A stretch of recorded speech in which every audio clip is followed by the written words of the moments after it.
Hello, hello, everyone, and welcome to the SCR Podcast, episode 8, right here on the XGR Twitch channel. Once again, I am joined by Dirk and Billboy, and our special guest for tonight is GentlemanJez. Hello, everyone. All right, Hope so everyone's having a good time. hell yeah. As everybody knows at this point, last week we had the fantastic Crux Cup 24-hour event. But before we get to that, we just have one quick news, I guess, racing news regarding an Atmo event. Then we can carry on for the rest of the episode with the Crux Cup news. So, System 7 was supposed to start on the 29th of March, on the exact same day that that the Crux Cup 24-hour happened. However, due to server performance and stuff like that, I think they decided to postpone it to a later date. So we have yet to go through tracks 1 and tracks 2, but they will be doing track 3 this weekend. It is publicly available on system7.gg. And yeah, they will be doing this Saturday, April the 12th. They will be doing race 3, and they will be doing race 1 and 2 again at a later date. I think they're going to try and squeeze them in between some other races. Yeah, I think so. I don't know exactly what the plan is for how they're going to split it up, but yeah, I'm not super familiar with how they do all of their System 7 races. Yeah. On the plus side, for our side, it gives us more content to do for the next one, right? Because we did not get race 1 and 2 and Crux Up 24-hour all in one weekend. So we're definitely going to be using the most of today's episode talking about the 24-hour, and then we'll touch upon System 7 when they hopefully get to it starting next week. In other news in Atmo, one last thing before we kick off is that I'm sure everybody's seen by now, CIG have announced no sitcon this year whatsoever, and Atmo were planning, yeah, boo. Atmo were planning on doing a, I guess, Enter Atmosphere 2955, same thing as last year, that the racing event just after, or at least the PvP event just after sitcon, but according to their Discord messages, they're still planning on making a live event. So we'll see how that goes without sitcon, because truth be told, very exciting to be able to do a live racing event. However, not having the bulk of people already gathered in that location because of sitcon might prove difficult, but we'll see how it goes. We have absolutely no information whatsoever right now. I'm not sure if they're waiting to finish System 7 first or to actually announce details on the ship racing event. But yeah, we have absolutely no idea. I don't know if you guys have any comments on that. Yeah, they have some kind of mystery event that's in their schedule, I think, that comes right after System 7. I'm guessing that's It's safe to assume that's the ship racing league, for the qualifier to get into it. Yeah, I mean they did. I'm curious how they're going to do it because we don't have any details. I kind of hope after, maybe it's just because we just had 24-hour and it was such a team-based event, and I loved how team-based that was. I have a hope in my heart that Atmo is going to make their qualifying team-based in some way, because I would put my hopes that up. was just so much more fun in that format. They do that for System 7. It's team-based. They do that True.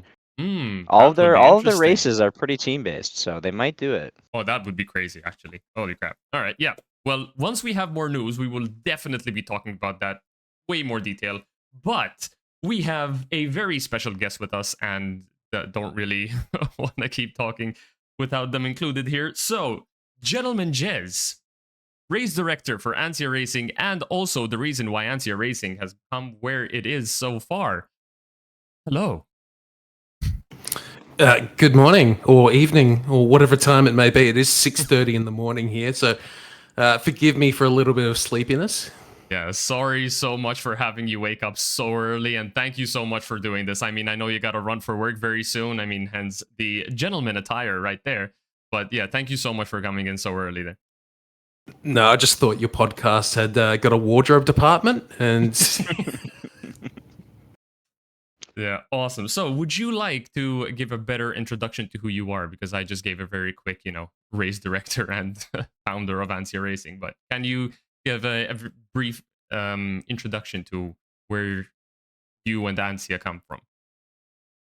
Sure. Okay. History of ANZIA, history of Crux Cup, really, which is basically we started it as just like an organization event. So I think Echo's talked about this before on the podcast, but I help run, founder of Southern Cross Alliance.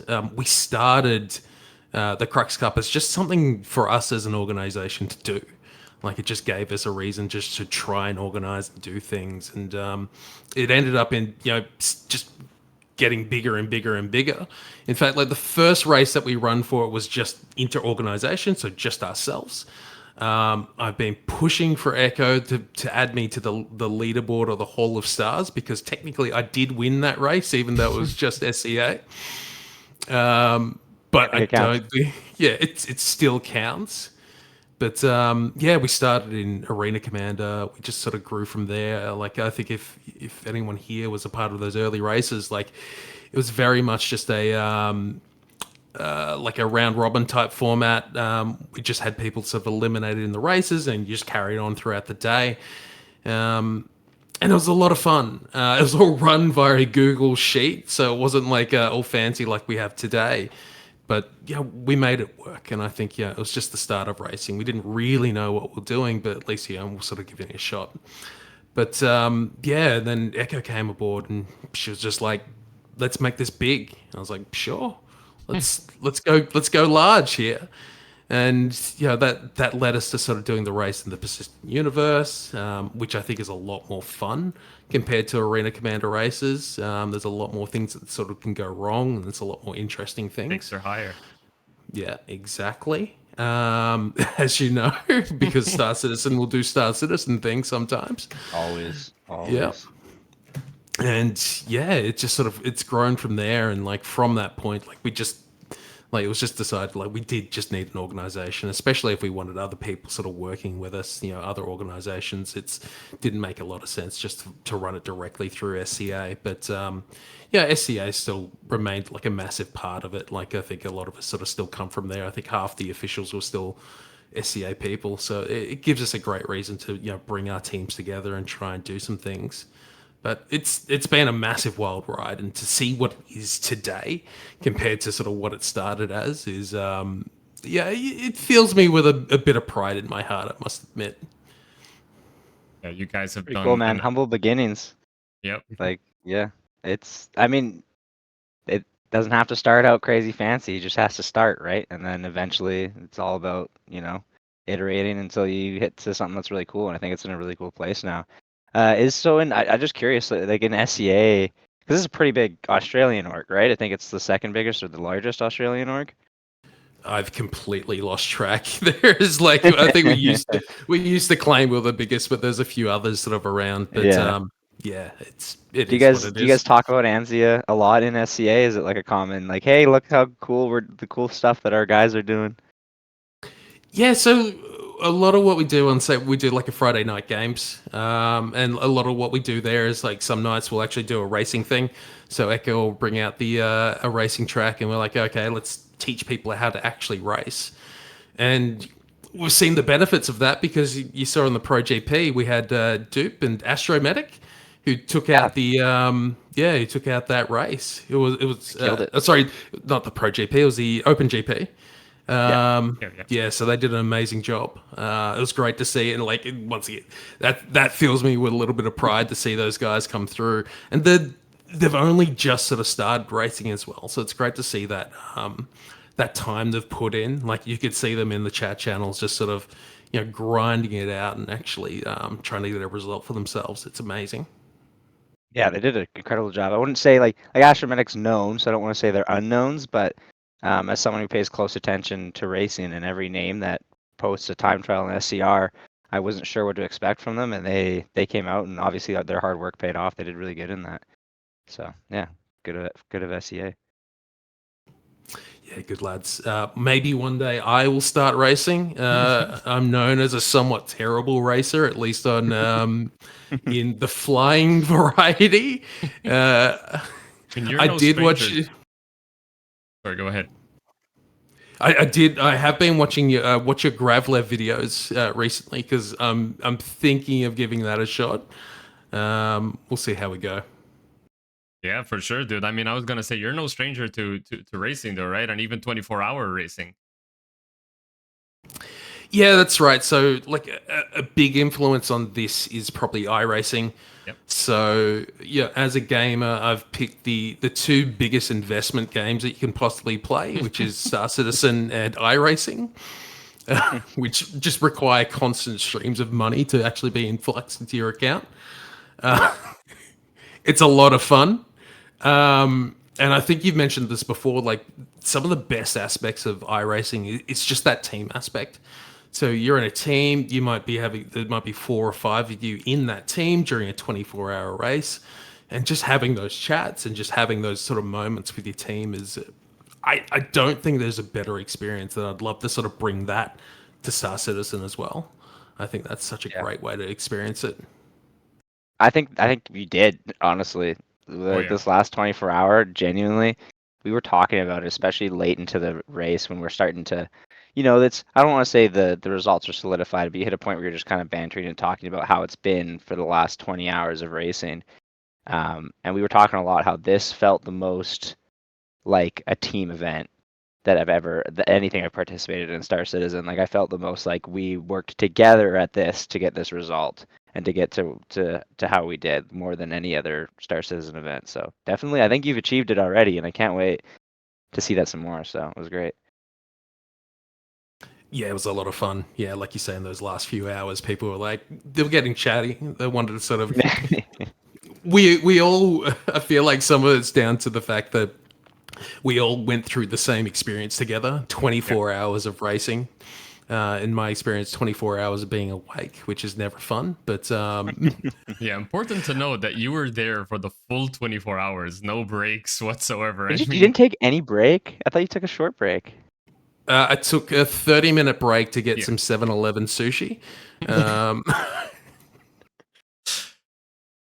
Oh boy, man, he killed it. Yeah, absolute mad lad. He was there the whole time.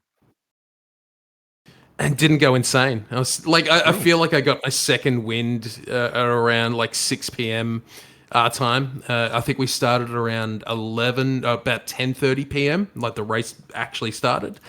And, obviously we ended about 10:30 p.m. the next day at my time as well. So I lived. Luckily, I had the next day off work, so I thought that was the smart play. That's true. Yeah. Yeah, I was surprised how awake I felt throughout the entire event, and even after the event. Like, after it ended, I was like, "Oh, stay up for another hour or two just to hang out with everybody," because we made it through. And I was amazed just how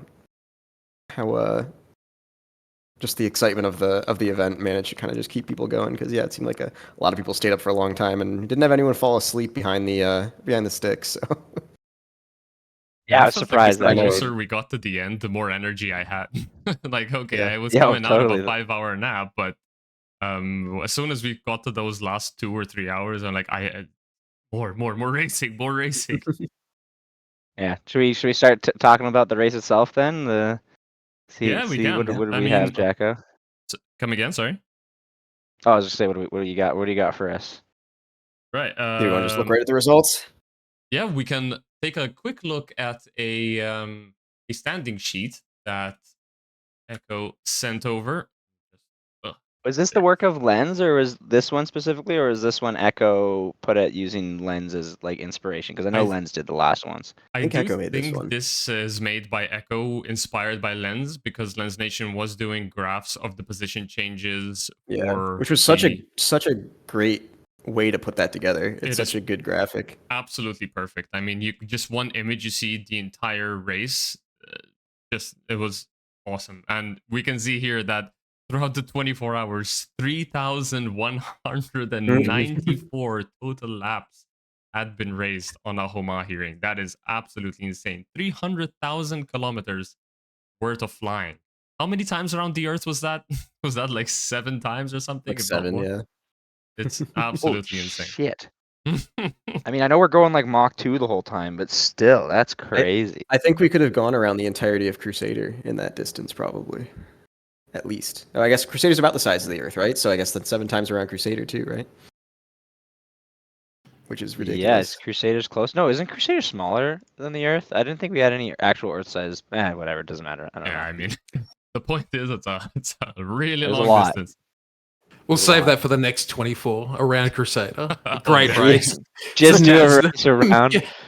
Oh, man, it'd be so hard to like track all the checkpoints too. You have to have like 50 staff at every position. Yeah, obviously, right at the beginning here, you can see there's a little bit of chaos. Oh yeah. first hour or so. In fact, Yeah, how do you want to go through this? Do you want to talk about the prep first, or should we get into the positioning and how it went? right. I'm gonna try and position them like this just so we can get a Yeah, it's good. better look. There Yeah, you go. there we go. Yeah, it's hard to read. Yeah. So in the very beginning, I believe in the very start, I'm not sure if there was massive desync or it's just the cluster of the very first stint, but there were quite a few crashes in the beginning, I would say. And the reason why all of this madness was happening over the first few laps. Even us, Angus Luna, we got knocked down to 5th place over just the very first lap. And Yeah, I think there's a lot of desync in that first server we were in, and yeah, I think there were a Yeah, it was pretty couple bad. pilot-on-pilot collisions. Some people just died in the middle of the straightaways when they're within the struts, and yeah, it just created a lot of chaos right off the bat. Because when we look at the ship selection too, that people had in the beginning there, a ton of M50s. Seemed like most teams wanted to get off the line pretty quick. And then you had Top of the grid. yeah, the top of the grid definitely just wanted to get going, but then the interesting ones are you have XGR and Omega starting in slower ships. it was Which was very a, interesting to see that XGR and Frontier Consolidated did the complete opposite strategy of each other. Yeah. Where XGR started with the slowest ship and ended with the fastest, and Frontier did the complete opposite. They started with the fastest ship and ended with the slowest ship. And it was so crazy to see 10 teams with 10 different strategies. I mean, obviously there's a little bit of overlay, I guess, but between Sanguis Luna and Blackstar, both of us and both the teams started with the M50 and ended with the Razor, but then it's just the direction of the 350R and P72. Some teams even brought out the Peregrine here, so no Fury Like, Alexis. I'm looking at this, and I think what's really cool about this graph is you can look at the second stint. So for anyone that is watching and doesn't quite understand how to read this, you can see the first column is basically the ships, like which ships everyone selected, and there's 4 columns, right, for 4 stints.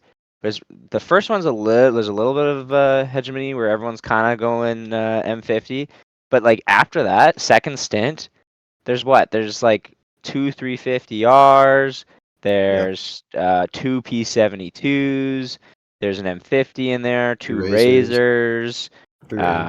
It's 3 Razors. Yeah, like everyone's completely different. The third stint, there's a little bit of everyone decided to run the 350R.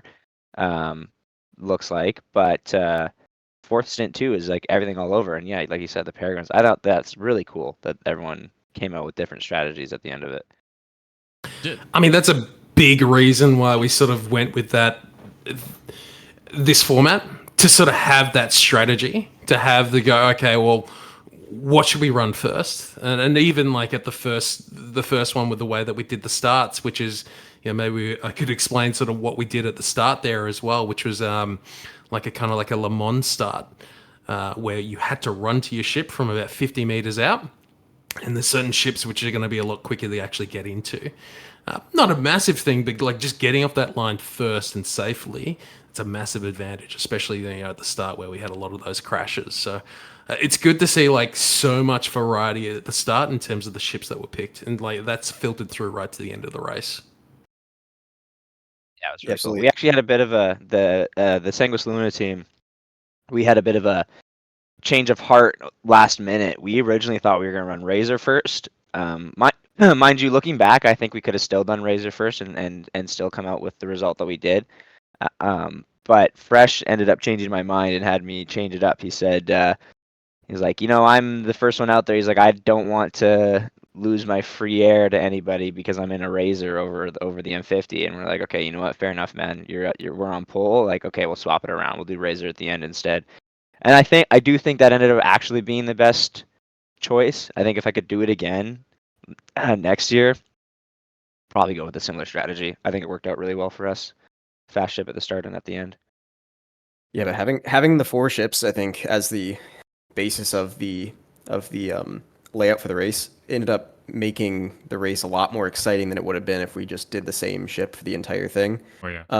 Because there were a lot of sort of strategy moves that took place late in the race, where there were overtakes, especially with Black Star and Frontier, where they were in their slow ship in the middle, and we were able to be, or no, they were in their slow ship at the end. Stint. Yeah. So, but we were in the slow ship in the middle, so they were able to overtake us halfway, and then towards the end we were able to catch back up, and that kind of thing never would have happened without the different chassis changes throughout the race. And it happened a lot in a lot of different spaces along the entire grid.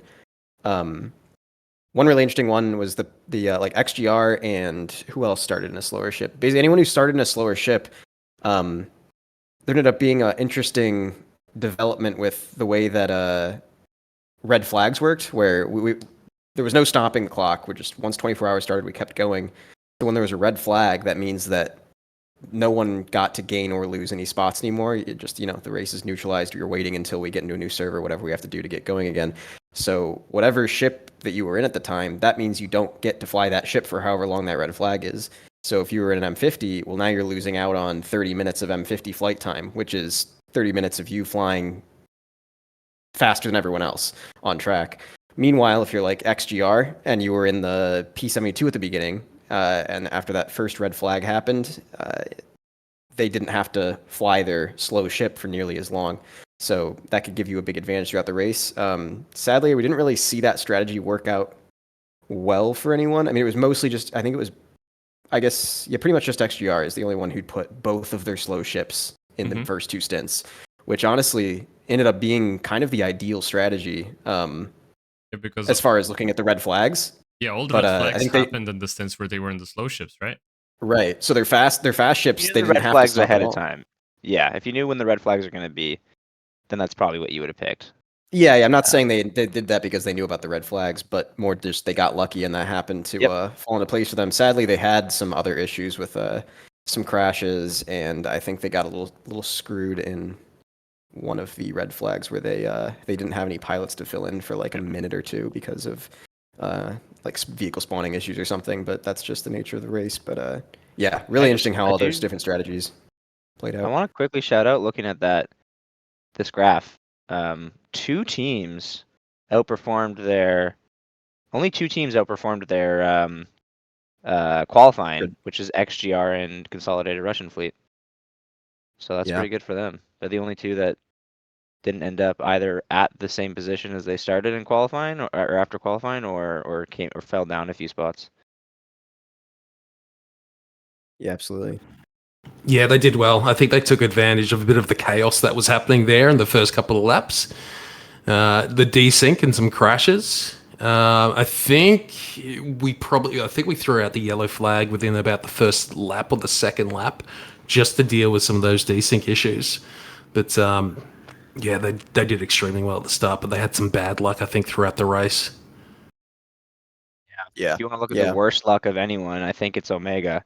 You look at their line, it's like, oh, they're in second place, they're fighting, and then they had a really bad time in their M50. Actually, when you look at it, they fell, which is really unfortunate because that's like the one ship you hope to gain positions, but they actually fell off the worst in their M50. Yeah, I'm actually curious, Jez, you said you have crash statistics for when how many times the different teams? We do, and once again, like, this may not be complete. Like, I did notice a few which are sort of not exactly what I thought they were, but like as they sort of come through from myself, and I ended up being quite busy with like team swaps and things, so I wasn't able to do every single crash. But I think it is reflective of sort of the amount of times teams did crash. So we can go through that now if you'd like. Yeah, sure, I'd be curious because I feel like that ended up being a big factor for a lot of these teams. Is some of them had a good strategy going and probably could have made up some spaces, but then ended up being just the survivability aspect that gave him some trouble late in the race. I wouldn't be absolutely. surprised at all if like the most to least crash, or say least to most crashes, almost lines up with the final results. Actually, Do we have any bets as to who had the most crashes? I know already it was Test. I'm more guess like the other. Test was Can you really get second unfortunate. I place? watched. Can you get second place then? Yeah, that's the harder one. The second most. I don't know. Wait. I feel like I can't remember. I think Omega had some issues, didn't they, with crashes early on, Could be and then second, yeah.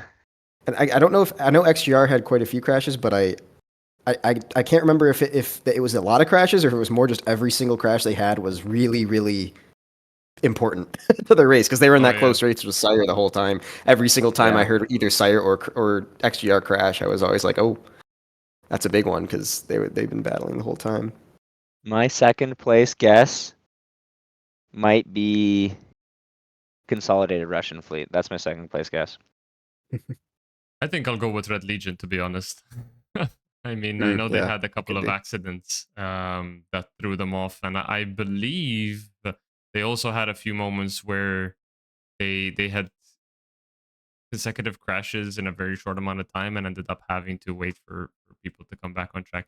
I'm not sure if Red Legion got affected by that, but I know at least 2 teams had that happen to them at one point. Yeah. All right. What do we got, Jen? Yeah, so there's a few issues out there, but for 8th and 7th, we have, with only one crash, which I don't think is absolutely accurate, is Black Star Racing. So, which is, reasonably in line with the results. 7th is Sanguis Luna with 2 crashes. Yeah, I think we had 3 and I think... Yeah, I think Billboy. I think you guys had like 2 or 3. We had 2. 2, yeah. I think we just had 2. We had Playing Fox at the very beginning with Fresh, and then we had Charizard crash in the piece of But we can assume that the rest of the results will be in and around. Like that's where our margin of error is. So the thing with crash is it's based on me being able to report it, and I think 100%. Yeah, a big thing with that was I ended up having to do a lot of the team swaps, which is something we could probably talk about later, but it just sort of ate up a lot of my time. Absolutely. So 6th, we have Frontier Consolidated, 7 crashes. Yeah. 5th, XGR, 9 crashes. Equal 4th, we have Sire, Consolidated Russian Fleet, and Amarok's Fang, 11 crashes each. Wow. Yeah, so I actually thought there was a few more from Consolidated Russian, but I think they sort of it was sort of contained to one period with a couple of their drivers or pilots, I should say. 3rd, Amiga, 13, which means second place is Red Legion with 19 crashes. Yeah. How many did Test have reported? Because it was like, I swear to God, it was every 15 minutes on the stream. Oh, Test crashed. I felt so bad for those guys. I want to give them a hug, man. Yeah, they finished the race though. I mean that takes dedication to get out there and keep going after all that. Yeah, I mean, I feel like if they had half the amount of crashes, they may have gained 1 or 2 places, given them the position they sort of finished in at the end. But the number of crashes Test, and I think this is probably a conservative estimate as well. This is 32 crashes. Wow. That is unfortunate, but honestly, I'm so sorry, guys. Please come back and race again. Yeah. I mean, they stayed through to the very end. They kept doing their driver swaps. They kept, one guy crash, keep sending somebody out. They did not give up. They weren't like, we crashed so many times, we're packing up and leaving. None of that. Yeah. They stayed through start to end. So honestly, like, hats off. 32 crashes, 3 crashes, no crashes. Like, you stayed through the very end. So it's Can we petition ANZIA for a most crashes award for those guys? I think they deserve some. I mean, they're real test pilots for sure. They were testing the limits test dummies, right? Yeah. Instead of the A Crux award, you can do the A Crash award. It's definitely on brand for their branding of test, I feel, Oh, yeah. for most crashes. But it was great to see. Like I said, if they hadn't have crashed so much, I guess any team, Yeah. they could have finished probably 1 or 2 positions higher because they had the pace. They had decent pace. They were keeping it mostly safe around other races.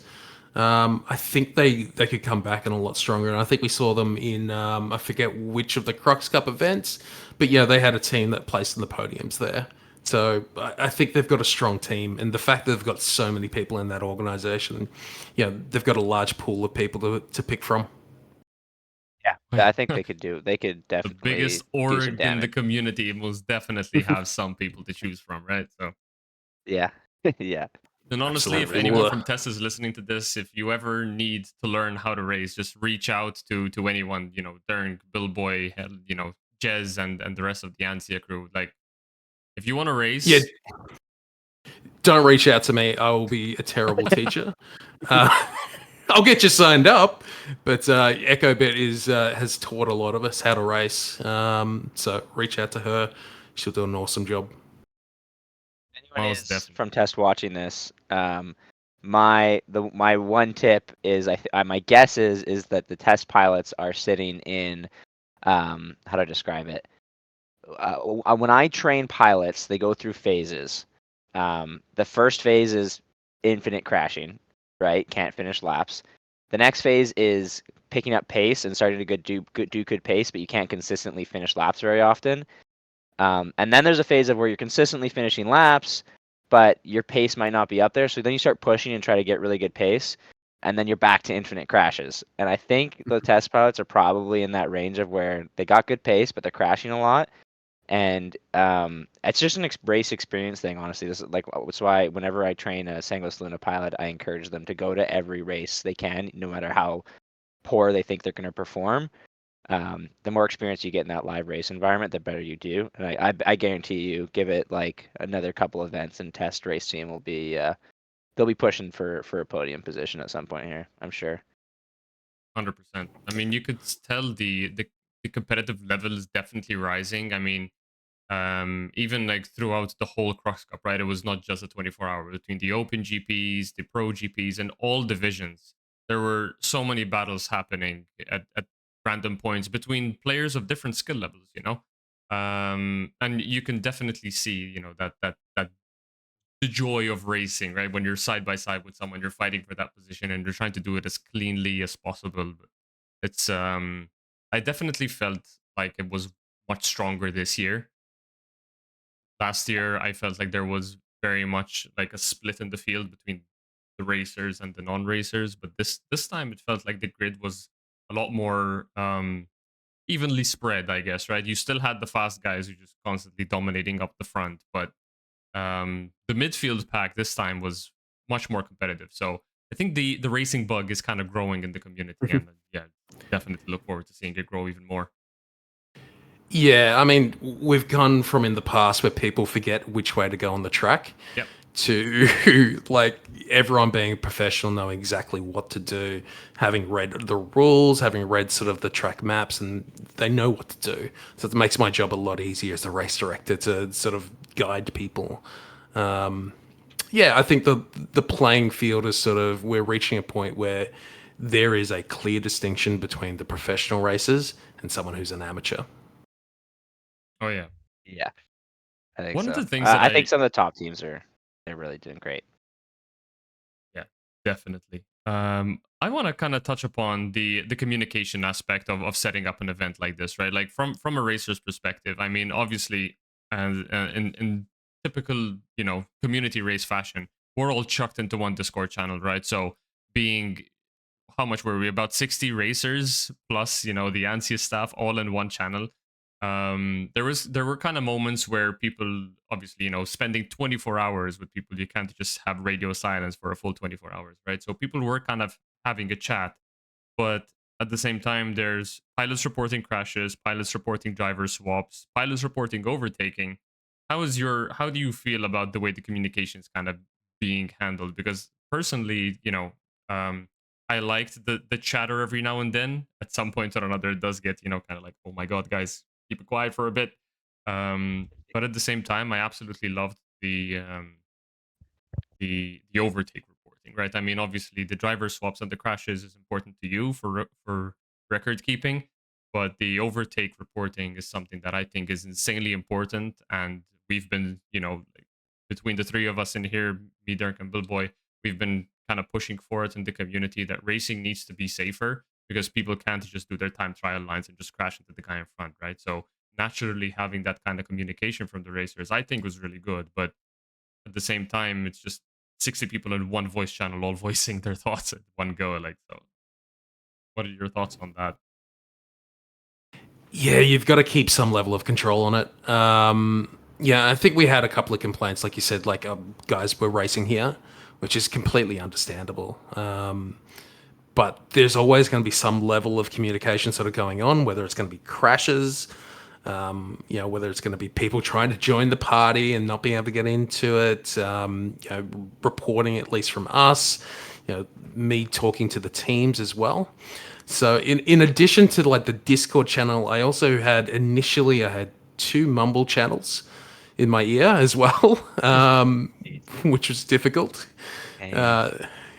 Which then it got down to one Mumble channel. Fun fact, every time we started a mumble conversation, we used the words mumble. So we would actually know that we're talking in mumble. So that was just with the officials. As well as that, I was managing 3 other Discord chat channels. So the 24-hour chat channel itself. So when people needed to join, like, there was a much easier way for us to do that.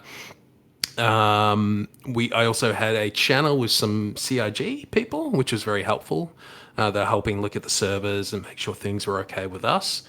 And I had another channel with just the streamers, just to let them know if anything sort of was happening. So I was trying to bounce between all those communication platforms, whilst also trying to report the crashes, report things going on in the circuit as well as call out things like the yellow flags and the red flags that we had, probably more at the start of the race than at the end. But there's a fair bit going on there, not just the Discord, but I think the Discord, you sort of reach that level of camaraderie with these people that you're going to spend 24 hours with. We didn't have we didn't have many angry people or anything like that. Everyone was very chill. So we didn't have to turn serious mode too often. But, near the end there, we made sure that people sort of knew, okay, this is racing time. People need to finish the race. Did have the occasional feather call, like the classic feather call complaint. gotta highlight that at some point, right? Yeah. Love you, Fed. Yeah, I love you, Fed. You're great, man. I remember a moment. I won't say who it was because we don't need to start like any drama or whatever. But I do remember a pilot saying like, "Can you like very sternly, please keep the callouts to race related only? We're doing a race here. I'm trying to focus." It was like, shut the hell up. And I was like, yeah, okay, fair enough, man. I get you. Which is completely understandable. Like, some people who are doing practicing, they do it in complete silence. They're not used to, like, with people sort of talking in their ear. Kind of off topic, but the way that I sort of prepare for like iRacing races is I'll have a podcast going on in the background as well. So I'm used to people sort of talking as well at the same time. Yeah, that's at Black Star, when we were training, we pretty much always were just yapping at each other the whole time that we're running laps. So it was not really anything out of the ordinary during and honestly, it was kind of more comforting to have that just casual conversation going at all times, to make you not feel the pressure of the situation as much. Obviously after that long of a race, eventually you can't be nervous for the whole thing. It's such a long event. But I feel like the chatter was almost kind of nice, just chatting with the pilot and just talking. Yeah, I know we don't have too much time for you, gentlemen. I don't want to keep you before you got to get to work. How much you got? Like, I got about longer, 15, 20 minutes probably. Sure. Okay. I did want to ask, what was your favorite racing moment, like, or battle or something in the race, or if you have a couple of them or something that happened during the 24 hours? That's a really good question, and it's kind of hard to think about. I did enjoy like the slow creeping up of Black Star to Frontier, which is always a fun bit of endurance racing. You could sort of slowly see them like creeping closer and closer and closer. And then you could see there at like the about the 19-hour mark, they eventually overtook them, and pretty clearly took that that second place finish. Yeah, and part of that can sort of be down to like the ship choice as well. So I think they'll relatively at the end there, like what they got there. So the 350. Yeah. So like it's a ship choice strategy thing, which sort of paid off for them at the end of the day. Other than that, probably like the end was fantastic. I think we timed it perfectly with a beautiful sunset in the background. Oh, sorry, a sunrise in the background. Yeah, and like we got a lot of great shots. I think, Oleg, who was doing a lot of the camera work there, got some fantastic shots of that. So that was cool to see. It'd be interesting to hear sort of some of your favorite things that happened during the race as well. It's funny you mentioned the sun rising right at the end of the race there. For me, IRL, the sun was just rising at the same time as well, right as the race was coming to an end, which was kind of cool and kind of scary to all of a sudden see the sun again after not sleeping much. But yeah, I don't know if Jacqueline and I have the same favorite, because he was asleep for my favorite moment, which was my favorite was when we were in our second stint. And like, you look at this graph and it looks like Sanguis Luna had a free ride the whole way. Genuinely, it was not this free, especially in the second stint. We had Black Star on our tail, like starting to catch up, and Jelly and Liquid in the 72 did an incredible job of holding them off. The 350R just has a better pace. Yeah, and Jelly and Liquid just like their job wasn't even to gain any more space on the second place. It was just to not lose our position, and they did exactly that job. And then when Gerbo and I got to get in the 350R, we were able to build a really great lead heading into the final stint. So those 12 hours in the middle there, I know it's like a long, long span, but it's a constant battle for 12 hours. Like I say, you look at this graph, it doesn't look like much, but we're stressing out for those 12 hours, thinking like, oh, if we get overtaken, it's going to be hard to get that position back. And then, fortunately, our 350R, we were able to just build a really clean lead heading into the Razor, which was nice. Well, it was within like 2 laps for hours. So anything, like a lap. We came down to less than a lap. Yeah. So any crash from either of us would have blown it wide open, where all of a sudden it's like, oh, Sanguis is running away now, or oh, suddenly Black Star's in front. If you guys crashed in like the final turn and lost an entire lap of time. And the race could have been even closer if the red flags fell a little differently, because we had to make up an entire lap on you guys like going into that 350 stint, because you guys, the red flag got called after you guys had crossed the finish line and we still hadn't yet. So it just, the way that it resets, it basically put you guys in. I think we were only maybe like 30 seconds to a minute down on Sanguis, and then at red flag was a whole lap down, because we had to start right behind you guys a lap down. And closest it ever got was when I was getting really nervous. It got to a minute and a half. Yeah, and then they called the red flag, which is not much. It sounds like a lot. That's so little time. Mm-hmm. That's like barely enough time to even get like a clean pit stop. So it was like we were really I was really staring at the clock, because I wasn't racing in the 72, and I'm just staring at the lap times as they're coming up on the app, because the app was still working then, and I'm like, and every time the laps finish, I'm doing the math in my head. Okay, how far ahead are we? Okay, now we're down to a lap. And then the next lap goes, I'm like, okay, now we're down to 3 minutes, 30 seconds. Oh, shit. Okay. And it was like, so nerve-wracking. I think without the red flag in the 350R stint, I think that we would have passed you guys at some point during that stint. And it's very likely. It would have probably come down to the very last stint at that point. Yeah. I think it would have come down to the wire. I don't know if you would have overtaken, but I think between the 72 and the 350, like the transition would have happened around the time you would have been doing an overtake. Like I think that I was doing the math in my head of how much time was left, and it was basically dead on. The amount you guys were gaining on us was going to be high going into the next ship. Yeah. So it was really scary. When you think about it, right, at the very end, 24 hours of going around Ahumahi Ring, and at the very end, laps. Between 1 and 2, it's only 4 laps. 343 laps were done by Sanguis Luna, right? Only 4 was the gap to Black Star. Like, that's how close it was for a full 24 hours between the top two. So Pretty incredible. I don't want to toot our Insane. horn. I think a perfect, with the conditions we had with the red flags, I think a perfect race max, a team could have done 300. My guess, 348 is my number that I think a team could have gotten. So That's like no crashes 343. I'm and pretty no proud red of us. flags. So No red flags. The number was closer to 370 something. okay. Was the math that I did. Yeah, it was closer to like 372, but we On never the got there. topic of the red flags, right? Because there were a few flags called. There were 3 red flags, I believe, and a couple of yellow flags. How do you come to the decision to just call a red flag? Like, is it just server performance, or were there other factors that you said, okay, let's just have a brand new reset here? Like, what constitutes, oh, it's just a bit of server lag and desync versus, okay, red flag, we're restarting. Oh boy. So a lot we're constantly communicating in that mumble chat. Just go, okay, what crashes are we seeing here? Like, I'm referring to the checkpoint officers as well and the timers to sort of see the desync they're seeing.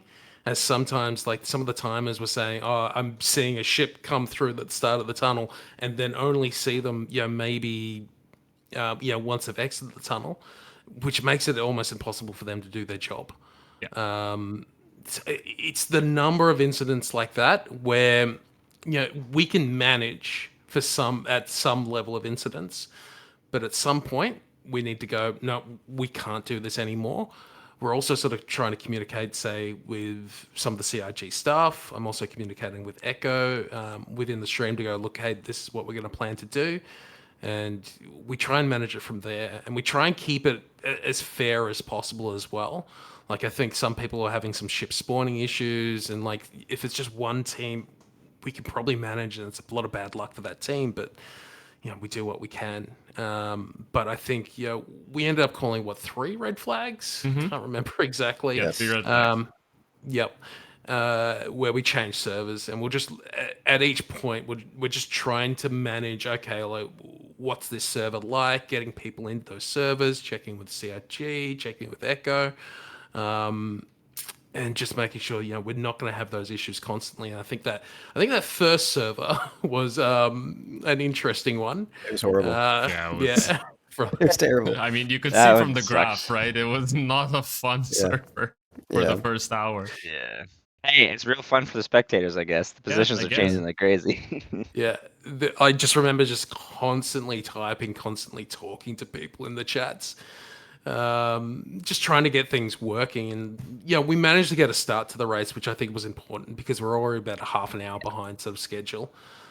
So we had to get started at some point. Otherwise, people have to be places. They've got 24 hours, but you're pushing people sort of already to the limit. So, that's another reason we can't sort of pause the clock on the red flags as well. Yeah. Speaking of the red flags, Sanguis Luna did get handed a little bit of a benefit from the red flag, which was that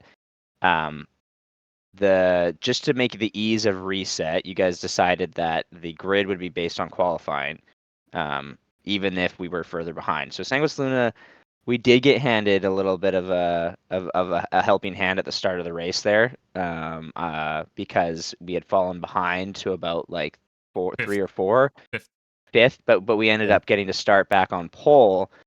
If you were to do it again, or if you're thinking back on what you're going to do next year, because I think this 24 hours might be happening every year. I don't know. It sounds like Echo wants to do it. Would you do that the same way? Like, reward the team that had a really good qualifying, or would you prefer to reset them based on where they were in the race at the time? Yeah, it's a really good question. We went with the qualifying route because we didn't necessarily have the tools to allow positional restarts there, and it also meant that you go back on your same grid slot.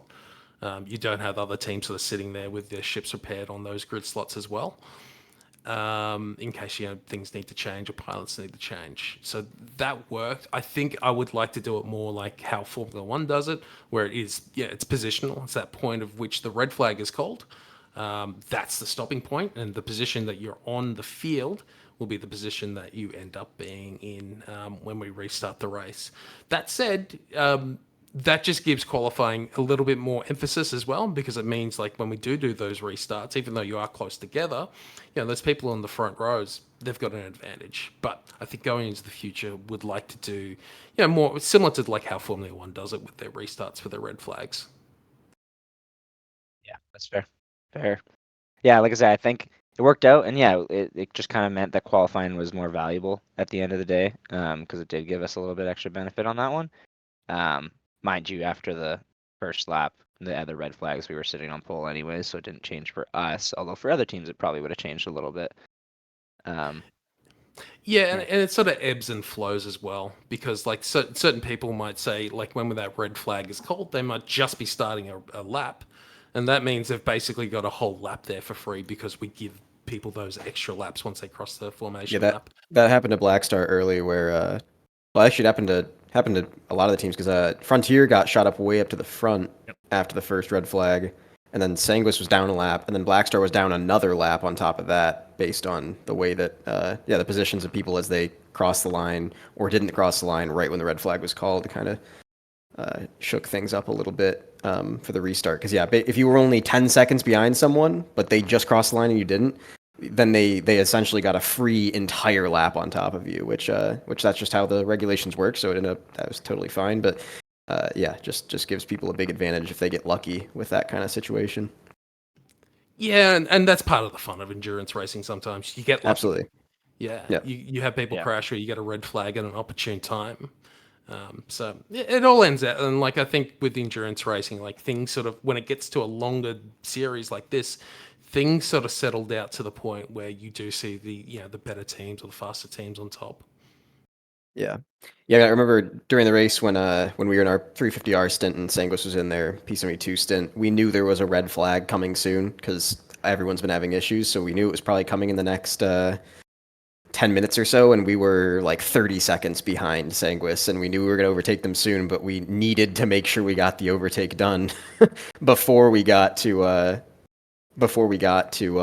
lap in 30 seconds, mind you. You were still you needed to make up another lap on top of it. Right.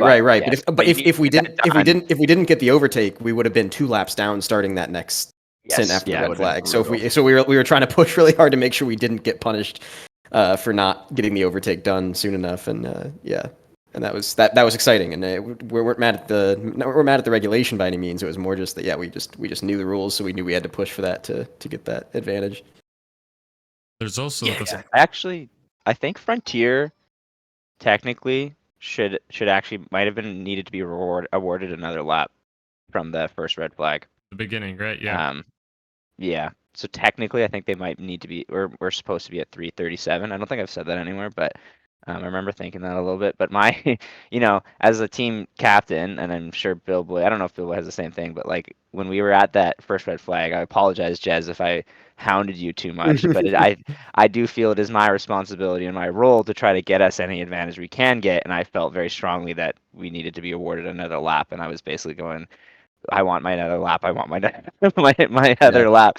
But I mean that's part of racing too. I think, anyways, is any advantage you can eke out. Some people like to play perfectly fair, and I like to play fair. I'm not trying to say I try to break any rules, but I will push for any advantage I can get. And I mean, it's the organizer's job to push back, and there's the back and forth that happens, right? Yeah, exactly. And we have the timers there to investigate. We can talk about the timers for a second. My goodness, they did a fantastic job. Yes. Yeah, totally. Especially when they're working with. Yeah. Yeah. The website broke. Yeah. Oh, 12. I think it was about 12 hours.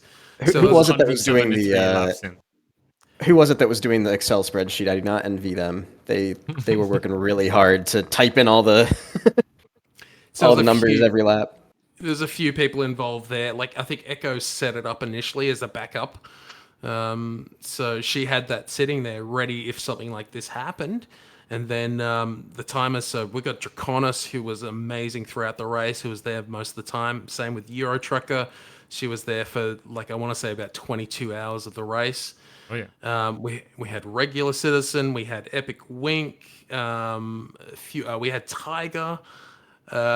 Just to give some shout outs to some of those timers that were coming through who did such an amazing job. They were constantly in my ear, just like calling out times when they were doing the manual timing. So they did a great job. And I think, look, there probably is some lap errors in the end results. But I think by the time we got back to that 12-hour mark and we switched over to the Excel sheet that we had as a backup, we're sort of within about 2-3 laps of the expected result. And I think most of the laps there were probably accurate. And didn't sort of require retiming, at least at the for the pointy end.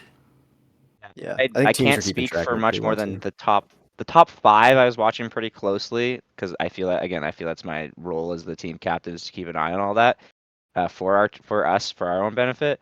Top 5 is pretty much dead on accurate. I do think Frontier might have needed to have one other awarded at the from the beginning, but other than that, like, I'm pretty sure ours is dead on accurate. I'm pretty sure Black Stars is dead on accurate. XGR and Sire, I think, too, is pretty much dead on. They did a great job. Having to keep track of it for 24 hours, like, no one, let's be real, no one's going to go back and verify the lap counts. That would be a nightmarish Insane. proposal to have someone have to go back and do. And I don't think it would change results, because the gap is enough Yeah, the between any gaps are teams enough that, one or two, I guess. yeah. I think we did have one team review their race and did present something, but the question then becomes, like, well, then we'd have to sort of review every single one of the other races there at that point to make sure that those lap counts are okay. And I think, given what we've seen here, like at the pointy end and the results as they stand, it's about as accurate as you can get with an Excel sheet 12 hours in. Yeah. Yeah. Well, I'll say, like, Sangos Luna, I was watching our laps like a hawk. I mean, that's and I think you're dead on for us. I don't remember any laps getting missed. Except for, I guess, the fastest lap being 30 seconds, but otherwise. Yeah. Hey, Yeah, can't do much about that was it. just a correction from a missed lap, though. So we Yeah, never got to see half the the teams actual ended up with, fastest like, lap a of the race. So second Yeah. fastest lap. There's a few 2-minute laps in there as well. I was like, okay, yep. Yeah. Decent lap, lads. Good lap. Nicely done. I think that guy's doing the M50 bug, guys. Yeah. Yeah. No, I mean, that actually wasn't interesting during the race. Somebody, I think they did it accidentally. Somebody ended up with the snub nav speed Yes. bug. Oh yeah. yes. interesting. And So what wasn't that a test guy? consolidation? I think it No, was no, I like, think I think it from the Russian was fleet. Red Legion, maybe. No, it was from the oh Russian man, you fleet. feel so bad for them. They're the bottom of the whole grid, and you're like, hey man, you're cheating, and you're like, they're probably like, I'm in last place. On that Yeah. note, I absolutely loved that you were handing out penalties, like stop and go penalties. Stop go is great. I Yeah. love that so much. I mean, Incredible. in a nutshell, everything that you have done for 24 hours made it feel like the most professional race Star Citizen has ever had. Between I think it was the best run yellow ANZIA flags, race.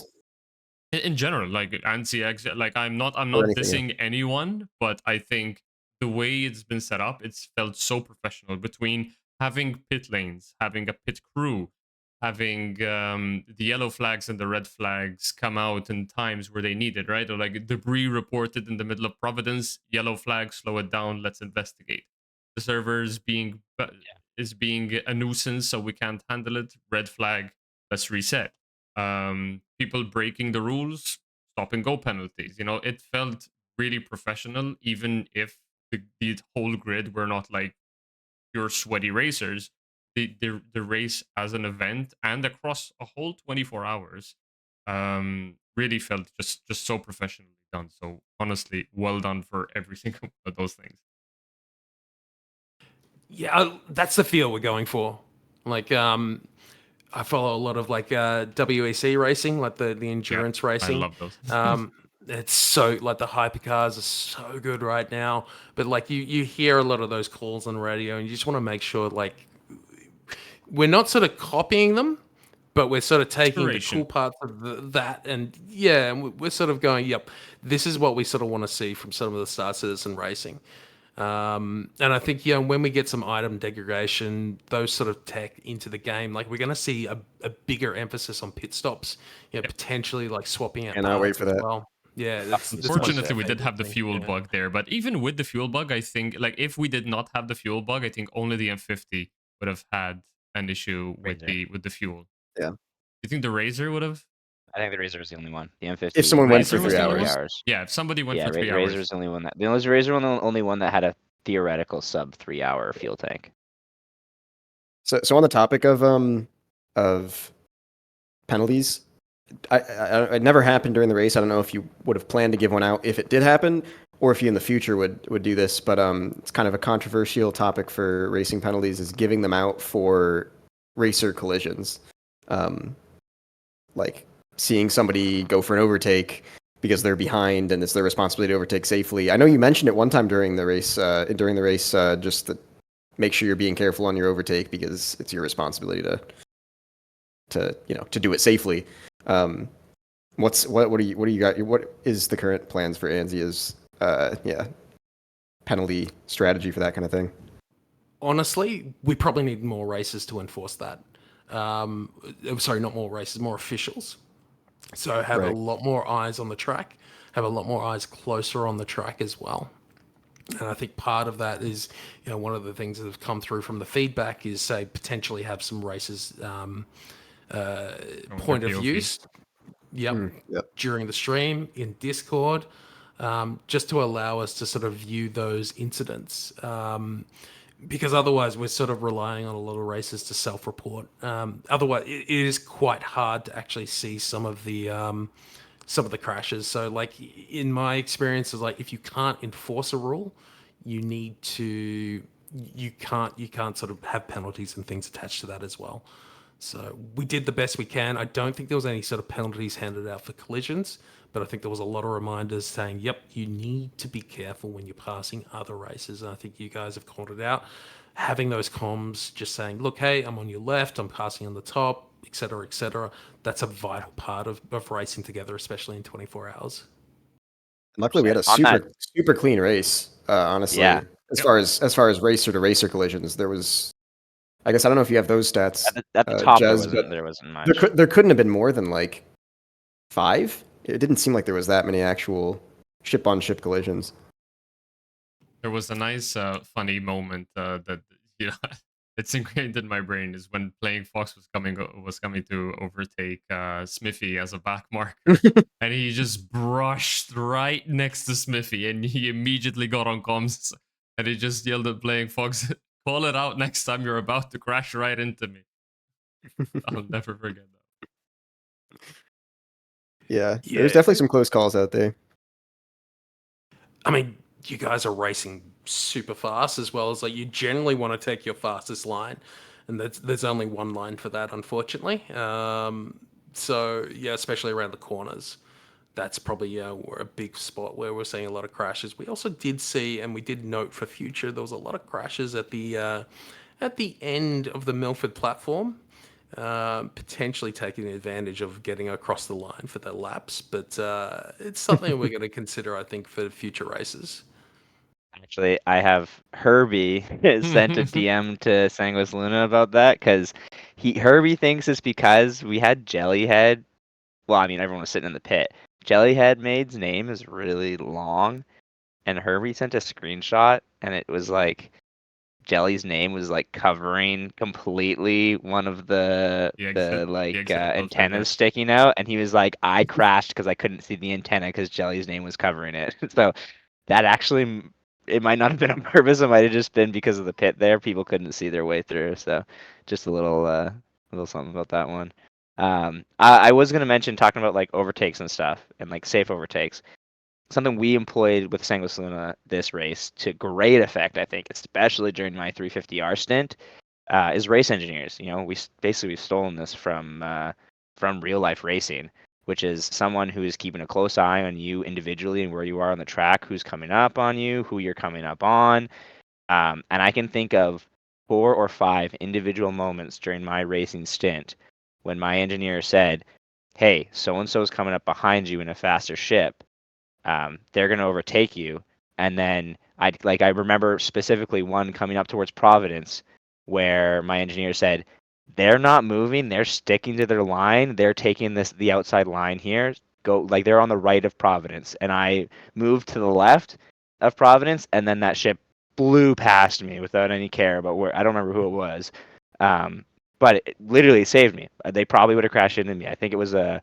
I don't want to say weak, but one of the pilots on one of the teams that didn't do as well, and they're not as used to trying to overtake safely like teams like San Luis Luna, Black Star, and Frontier are, who have been and XGR who have been working on that for a long time. But if any teams are listening, get a race engineer set up who's watching you and giving you feedback on it. It will literally save you crashes. And when you think about it, with how many crashes there were, if you could eliminate 25% of your crashes, you probably take another position up, probably move up a spot on the grid with how close it was. Yeah, absolutely. Like, endurance racing is about surviving. The least amount of crashes you get, the better position you find yourself in. Yeah, and eventually, like I hope for this endurance racing to be about sort of keeping your ship intact as well. Once we have some better tech in the game, where we can take some scrapes, we can take some bruises on the track, and we can take some item degradation that's going to happen within the ships. Like, that's going to be a lot of fun for races. Absolutely. Yeah. I'm just taking a look at time. How are you doing, Jez? Do we gotta? Yeah. Should we I let was you go? gonna say one last thing before you gotta run. Did anyone kind of surprise you, like any team surprise you with the strategies that they decided to go? Because aside from the fact that you had an enforced chassis swap every 6 hours, you also had kind of, I guess it was a little bit more generous this time because of the late start, but there was still a timer per pilot, right? So a pilot couldn't just stick the whole 24 hours in just that ship and stay there. So did you see any ship choices that you might not have expected, or the order, or maybe the order of drivers, the way they handled their cooldown? Or did it go kind of like in the way you guys were envisioning people kind of choose their strategies? I would say it kind of went as expected. We did have a sneak preview as sort of what some of those strategies might be. But I think in general, I think test strategy of crashing half the time, probably not going to work. Sorry, Test, you did Sorry, amazing. Test. Yeah. But I think in general, the strategies were sort of as expected. It's a bit like you did see, like, we only sort of see those drivers sort of reaching those limits right near the end of the race. So I think we only sort of had some warnings right at the end of the race for those 3-hour marks. For those not aware, like, we'll try to put some limits, because I think this has been mentioned in this podcast before, but like, even racing for an hour is not fun. Like, you're going to hurt. So Yeah, I think we had we had a few people sort of reach the 3-hour mark, and for their benefit, for their own health, we're like, that's it for you, mate. Off the ship. We actually had a doctor on staff, which is very handy, who was calling out hydration alerts.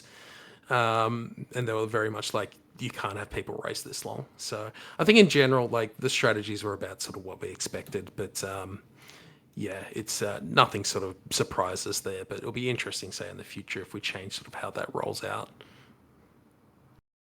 I mentioned it because there were some teams that were utilizing their either their fastest pilot, or just somebody who was like they had a lot of energy or something that could go that long stint and just stayed for just the limit, traded out for a bit just to cool down, and just keep going out, come back in to cool down, go back in, go back out, go back in.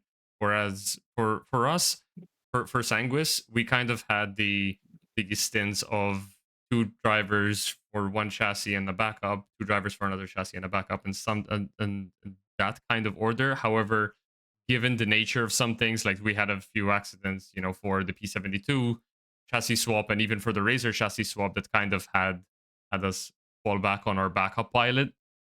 But there were some teams, like as you're calling out, they were reaching their 3-hour mark just because they wanted to make the best use another faster driver. Does that kind of affect the how you would handle how long a pilot can go even after their cooldown, or are you completely okay with it being like 3 hours, 1 hour cooldown, go back for an hour? That's still within the line of where you think you'd go. Because you're all crazy and you're gonna do it regardless. That's why I'm asking, yeah, because everyone's crazy here. We're gonna put we want to have some limits in terms of like how much pain that you actually can put yourself through. So I think like for Sanguis is like we did see Fresh in there a fair bit. Echo's got some data about the stints as well. Like we did see a lot of stints from Fresh, and that's to be expected. Unintentional, to be honest. Yeah, and it works out. Yeah. And we saw a lot of like I think the other surprising thing is we saw a lot of use of reserve drivers in the team. So I think Sanguis had the Knightsman as a reserve, but they got a fair few stints in as well to get in there, and like a lot of other teams were using reserve drivers because the reality of racing for 24 hours I think hit them and hit everyone. And I was like, okay, well, we need people who can sort of be available in terms of, especially when we're crashing as well. So it's good to see. Disasters. We had twice where every chip in our reserve exploded, and we were left with one person that was left alive. And it's like, okay, you're going out. get the spares out quick, guys. Run. That was the funniest thing to see from our strut, because we were watching you guys. We knew you were coming into pit, and then we see Dirk come careening in and explode, and we're like, and all of a sudden we're like, who's taking off next? And there's nobody moving, and all of a sudden we see Fresh booking it across the strut, running to a random ship that was out there and getting in it. And I forgot about that one. There was a ship. He was on foot. Yeah, Fresh wasn't even in a ship, so Fresh wasn't in a ship, and all of a sudden we just see him running across the strut to find a ship to start racing. We're like, why is no one taking off yet? They already landed. Like, what's going on? Yeah. We're like, go. An important thing to mention, I guess, but sorry, again, I don't really want to take much more of your time, but this I feel like I have to mention it because Jelly mentioned something in the chat. An hour-long still feels like nothing after that race. When we were getting to the 23-hour mark, at that point we were like, welcome to Pro GP, guys, because like after 23 hours of racing, that 1 hour just felt like just a few more laps to go.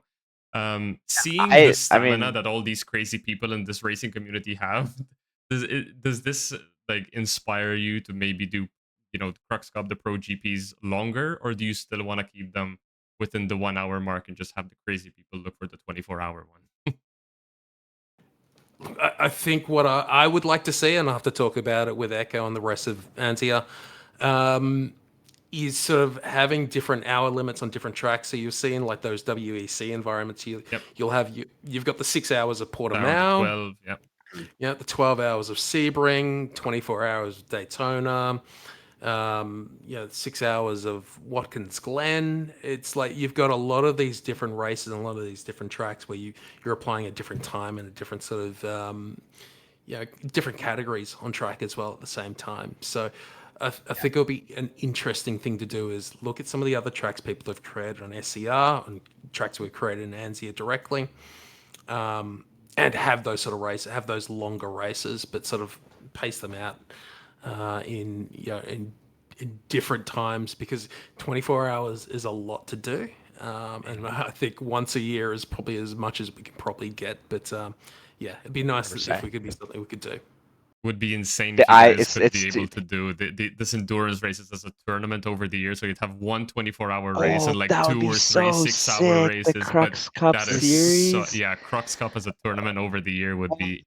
Give me 3 hours of Icebreaker. 3 hours of Icebreaker, please. Give me 4 hours of Lorville. Oh my goodness! Because I think Ahumai is a great track, but I think 24-hour was the first time that I felt.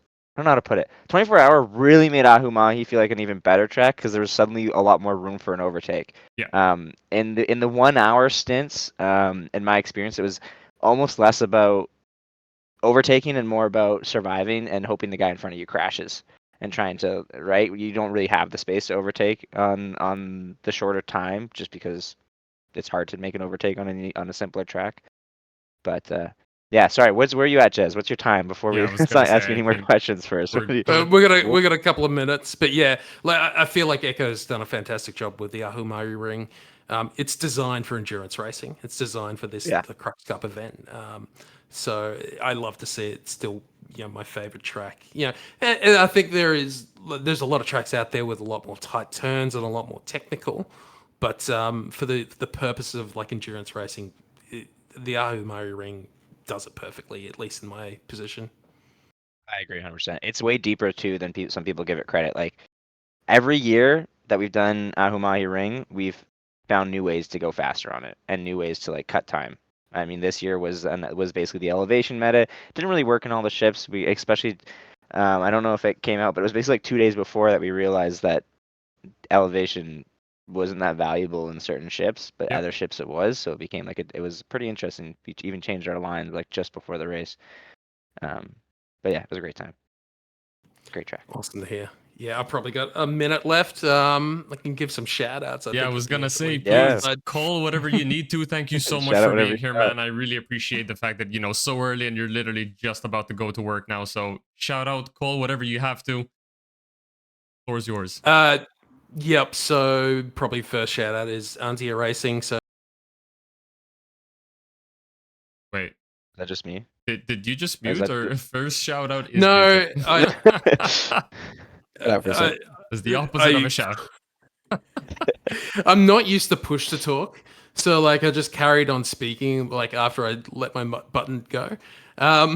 Shout out to ANZIA Racing, so ANZIA Racing.com. You can see there that there is a bunch of events coming up. I think probably the one I'm looking forward to most is The gravity. the Anti-Gravity Racing League. So that's happening about mid-June, June 15th for me. Yep. That might be a little bit different for other people as on the other side of the world. What else? Shout out to EchoBit. She does amazing work. Amazing person who does so much effort into these races. These things don't happen without EchoBit. Shout out to the commentators who didn't go insane during the race. I think we had a few in there. Papa Saying- Juggernaut. You know that clip when they're like the Spanish commentators just I was waiting for that to start.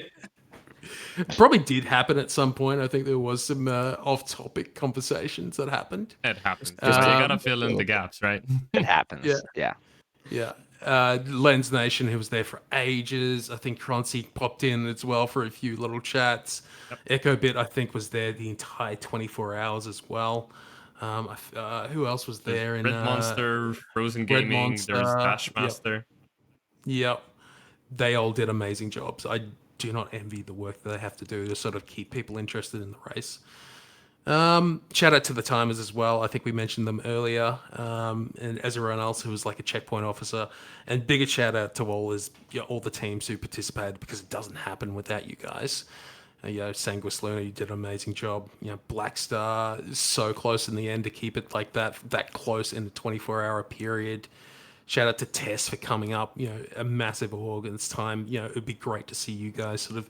I fully expect to see them sort of rise up through the charts as well as they get through this. But all the orgs and the teams that sort of participated, you did amazing, and we did something together. I think I woke up the next morning, just thinking, oh, we did it. We did something that was not just a very dream. cool. Holy shit. It happened. Yeah. So thanks again to everyone. That was a great experience. Yeah, all the staff are incredible. They do a great job. They we're all very helpful. A huge shout out to Astro Medic for keeping Sanguis Luna fueled the entire time, because we kept asking. I swear to God, we asked him for like 10 times.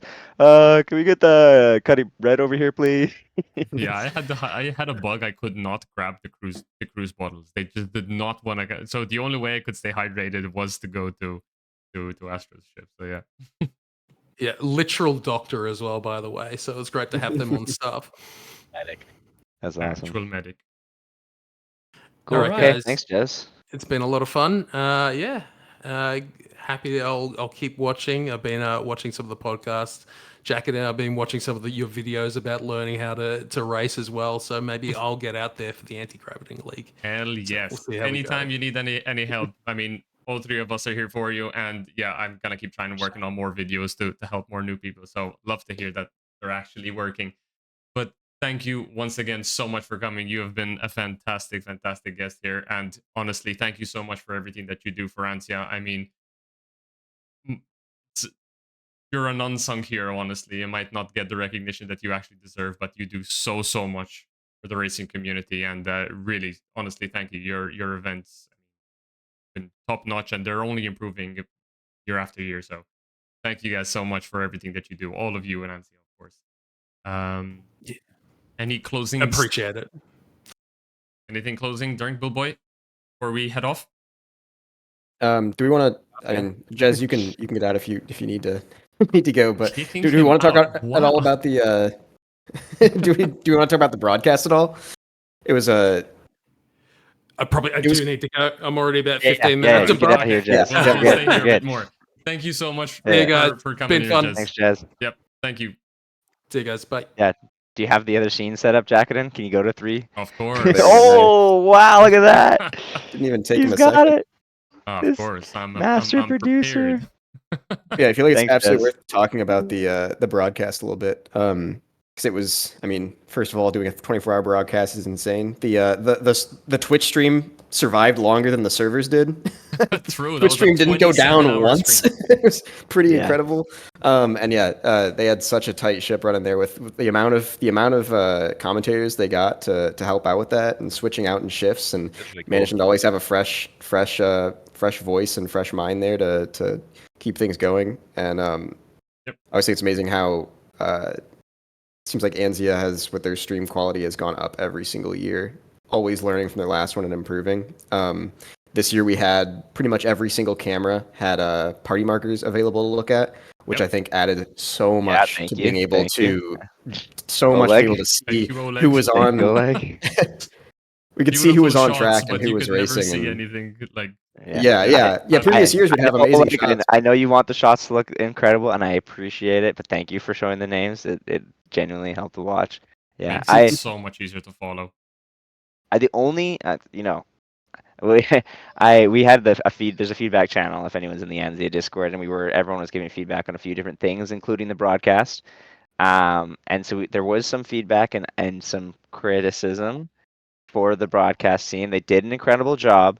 The only thing I had, and I think it's actually pretty easily solvable because we had a little discussion in the ANZIA Discord, and I thought of what I think is an easy solution for it, is that you need an extra broadcast team member. you know, already it's hard to fill out your crew, but you need like a broadcast analyst who's not talking at all, and all they're worrying about is looking at like lap times and positioning, and coming out when there's a battle or something that's interesting happening, to be able to jump in the call, interrupt whatever the conversation is immediately, and go, "Hey guys, I'm gonna bring this to your attention. There's a battle right now between Black Star and Frontier. Black Star's about to overtake them. We should keep an eye on this. It's gonna happen in the next lap." Right, and then they can Or cut stuff to that even- and have a really close follow of that overtake. Or stuff even more detailed, like at some point during the race, XGR ran out of pilots available to race because they were having issues with the servers. So like knowing those red flags were coming up, all the racers knew it was going to happen because everyone was having issues.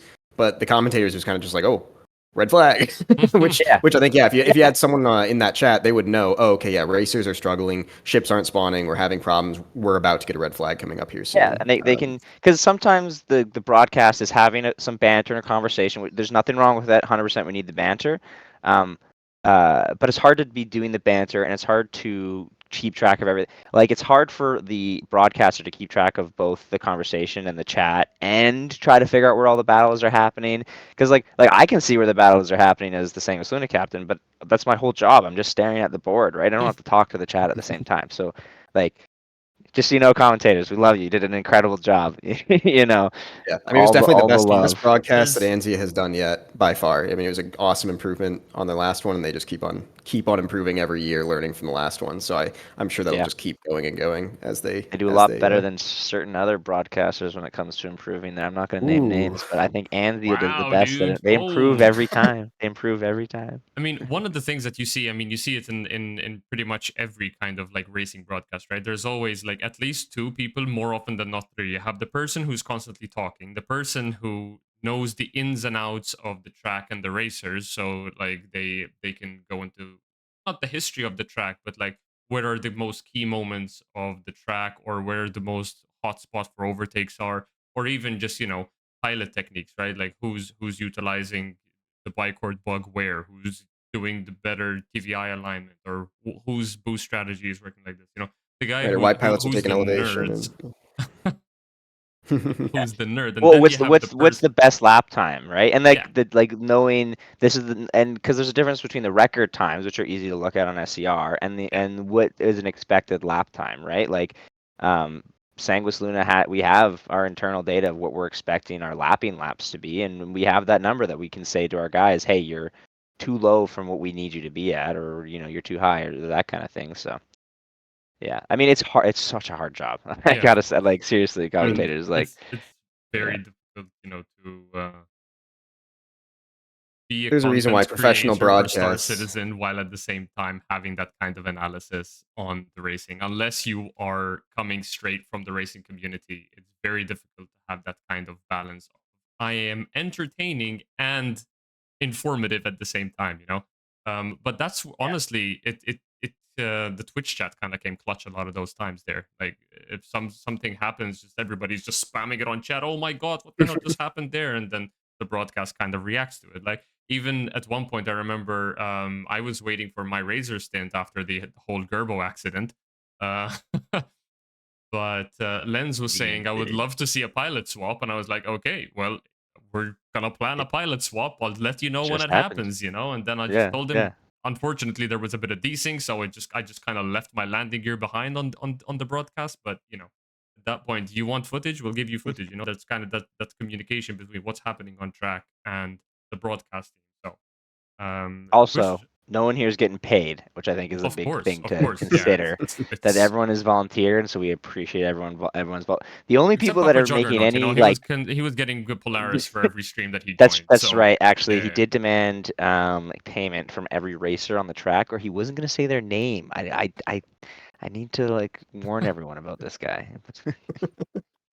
Yeah, the only people that even get any compensation, which was crazy when you think about it, how much is involved in this. There's literally like at this point now we're hitting professional broadcast levels of involvement on all sides, and in professional like racing level of involvements from the team. The only people that get any type of compensation are the ones that win, Finish top 3. like top 3, and even the top 3, like third place is the equivalent of what? Like, what do they get? It's equivalent to like 40 USD. Like, I'm not saying that it's Not for not. 24 It's a great hours. prize. It I'm not. wasn't.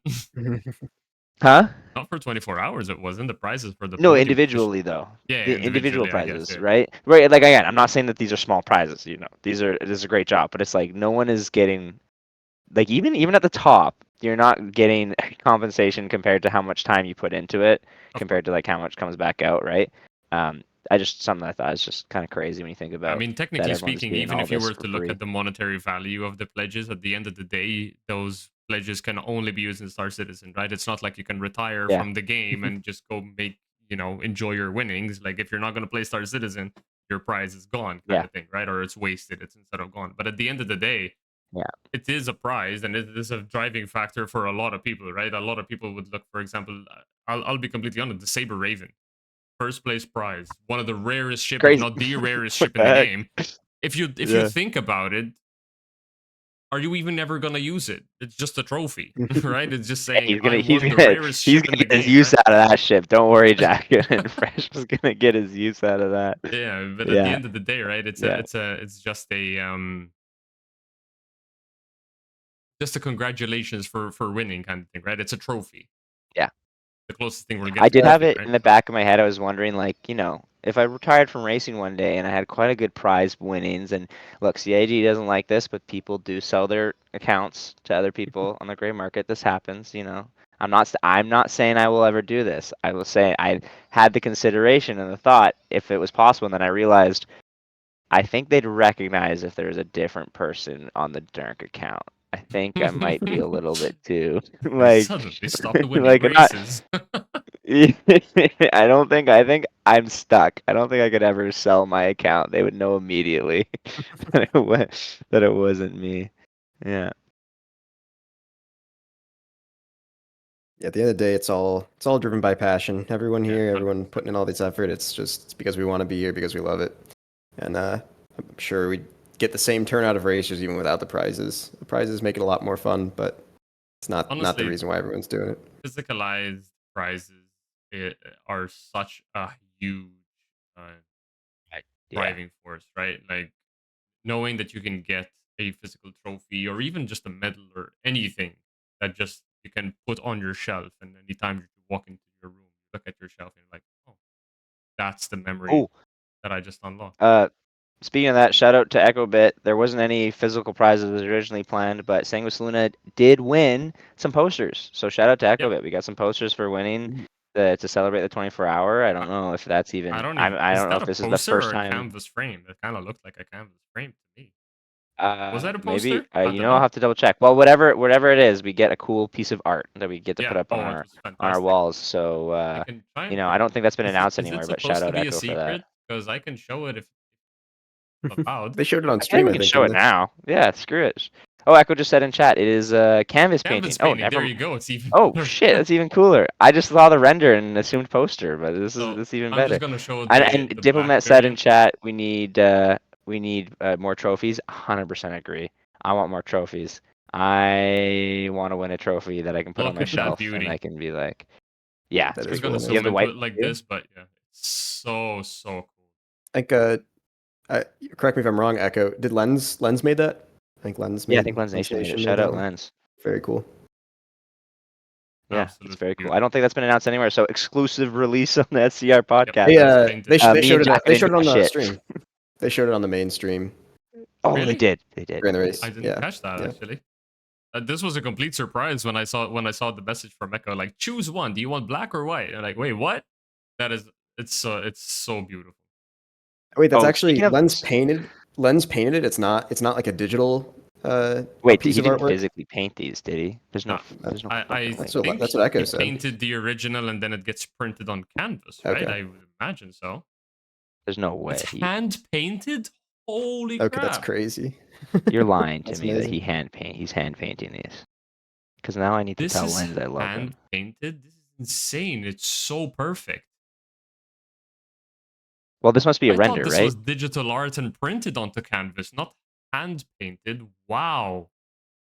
Yes, please, Echo. I want to see his process. Sorry to anyone watching the stream later that doesn't see the chat. We're talking to Echo. Yeah, I mean, Echo I said am it's going hand to painted, link and she's going to show. Lens Nation's YouTube channel and Twitch stream into the description of the VOD for this on YouTube.